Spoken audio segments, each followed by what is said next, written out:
So to kick off the discussion about where the water industry stands with overgeneration and demand response and flexibility, we have a figure up here, which those of you in the water field recognize is just a very simple hydraulic profile. This is a recycled water system. There's a treatment plant down here that's generating recycled water. There's a pump station, and there's a lift up to serve one level. There's a second lift up to serve a second level. And then there's a third lift to serve a third level.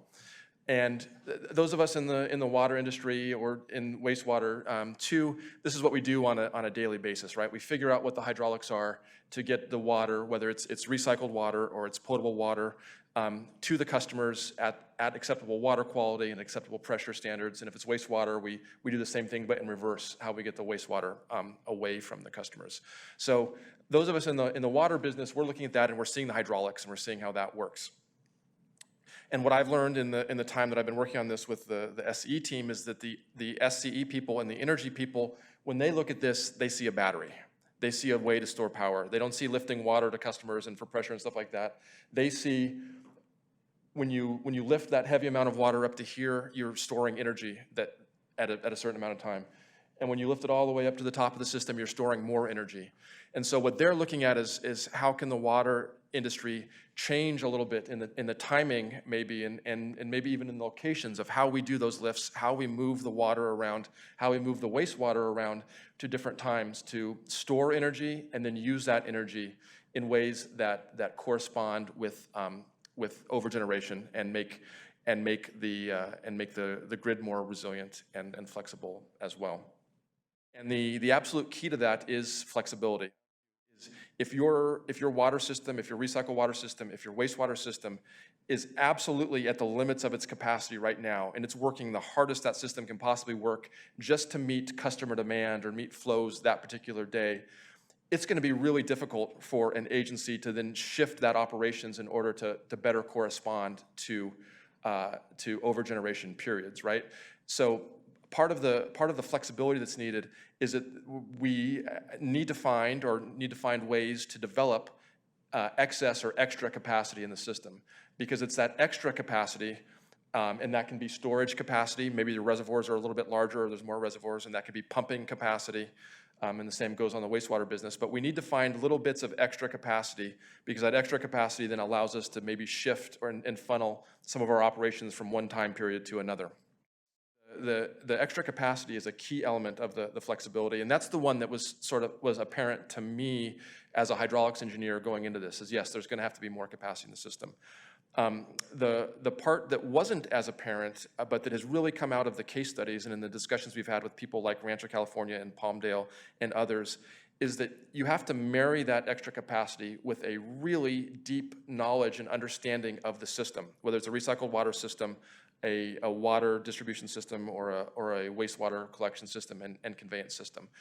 Because if you don't have that knowledge of the system and really understand all the impacts of changing your pumping from this time to that time, or all of the impacts of maybe building more storage up at the top of your system, if you don't understand that down to the individual operator level, the people who are actually making the system run on a day-to-day basis, then your extra capacity is meaningless in a way, because you can't use it and you can't access it without having downstream effects that you don't anticipate. So the thing that has really come through from the case studies we've talked about is finding that extra capacity, or maybe identifying ways that we can build in more capacity into the utility systems, but then really understanding how to use that system right now and with the extra capacity. And as we have discussions with Rancho California and with Palmdale Water District later today, I hope you'll see how deep the knowledge of the system that these folks have and how that allows them to access the extra capacity that they have.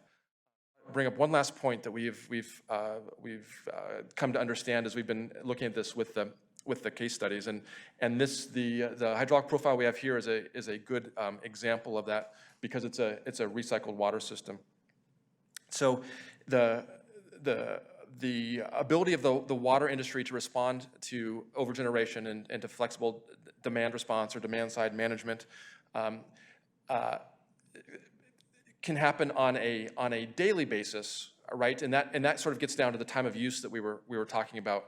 And a lot of agencies right now are using the older time of use, and so they're absolutely not pumping between noon and 6 p.m. There's a lot of pricing that's set up to stop that, and so pumping turns off immediately at that time. And hopefully, as overgeneration develops and some of the pricing structure changes and the incentives change, then those utilities can change to be using their power during different times now that are more in line with overgeneration. So there's definitely a daily component to this, and switching the daily times, and I think that's something that agencies are much better equipped to do and look at, because they've already been changing their daily times to account for existing time of use restrictions. And so now it's, all right, we were pumping in this 6-hour period. Yeah, we can switch it and we can pump in this 6-hour period, and that's not the biggest deal in the world. One of the things that we didn't talk about a lot this morning is that there's also a seasonal component to the overgeneration. So it's not just during particular times of day. There's a seasonal component that runs in the early spring from and Lori will correct me if I get this wrong, but from January to March, April-ish, when the solar power is basically as strong as it is during the summer, but all of the air conditioning demands and stuff like that have not hit the grid. So in that seasonal window, you also have a period when there's a lot of overgeneration seasonally and not a lot of demand to match that. And so the other thing that we've been looking at are ways to actually not just change daily consumption patterns, but change seasonal consumption patterns, or patterns over months or portions of the year.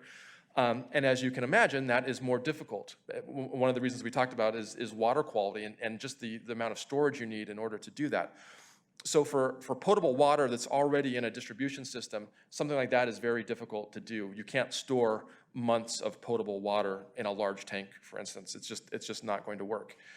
Now, for recycled water, maybe it's possible if you have the right geographic area to store large amounts of recycled water in a large open reservoir, right? Maybe you can store thousands or a couple thousand acre-feet of water and actually do recycled water overgeneration demand on a seasonal, on a monthly basis. And so this is a recycled water system that we're looking at with a large open reservoir at the top of the system, you can see on that.